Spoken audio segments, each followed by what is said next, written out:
एक बात कही थी कि गर्व से कहो हम हिंदू हैं।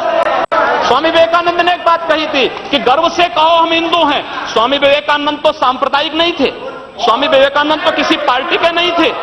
स्वामी विवेकानंद ने तो भारत का प्रतिनिधित्व किया था पूरी दुनिया के अंदर, और दुनिया के अंदर जो हिंदू आज पूरे देश के अंदर, पूरी दुनिया के अंदर अपनी सहिष्णुता के लिए पहचाना जाता था, आज उस हिंदू के साथ किस प्रकार का व्यवहार किया जा रहा है, वह कश्मीर से विस्थापित होता है, उसे कश्मीर से निकाला जाता है। एक भी बार इस सदन में चर्चा नहीं होती है, इन लोगों का मुंह नहीं खुलता जब कश्मीर से 3.5 लाख की संख्या में कश्मीरी पंडित निकाले जाते हैं, तब ये लोग नहीं बोलते। पिछले 2012 में असम के अंदर 3 महीनों तक बोडो जनजाति के लोगों को मारा जाता रहा, कोई नहीं बोला। महोदय, कोई नहीं बोला। जम्मू कश्मीर के बाद जम्मू कश्मीर के हिंदुओं के मारने पर कश्मीरी पंडितों को उनके घरों से बेदखल कर दिया गया, एक भी बार ये लोग बोले नहीं, इनको पीड़ा नहीं हुई। दुनिया के अंदर ये अपने आप में बिरला उदाहरण था जहां पर अपने ही देश में अपने ही जानने वाले लोग विस्थापित होकर के खाना बदोश की जिंदगी जी रहे हैं। उस शर्मनाक घटना की निंदा एक भी बार इन लोगों ने नहीं की। मुंबई के दंगों पर ये लोग मौन रहे, जमशेदपुर और भागलपुर के दंगे कांग्रेस के समय हुए थे, एक भी बार इन लोगों ने उस पर चिंता व्यक्त नहीं की।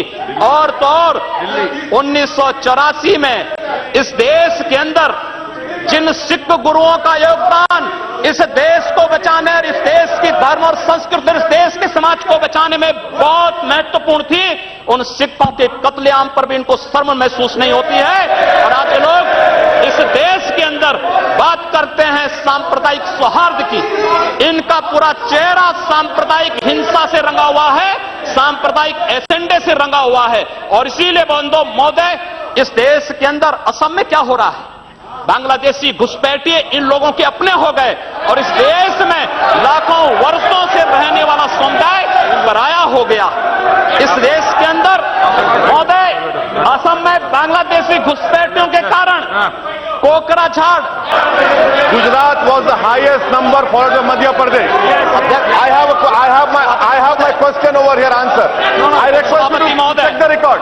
Please, sir, please take it. Please.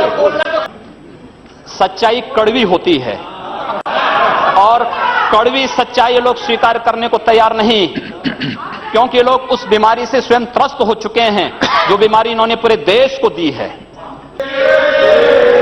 काठ में इसलिए वहां पर विवाद होता है क्योंकि उस गांव में 4 धर्मस्थल हैं, 3 मस्जिद, 1 मंदिर। मंदिर हिंदू समुदाय के द्वारा है, 3 मस्जिदों पर माइक रहेगा लेकिन मंदिर से माइक उतार दिया जाता है। क्या यही सेकुलर एजेंडा है इन लोगों का? यही सेकुलरिज्म है? क्या इसी को सेकुलरिज्म आप कहेंगे?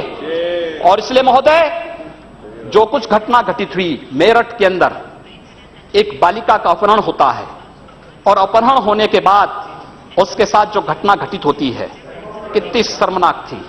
महिला हिंसा पर हम चर्चा कर रहे हैं और उस महिला हिंसा की बात हम कर रहे हैं, उस सब के बावजूद ये लोग मौन हो जाते हैं।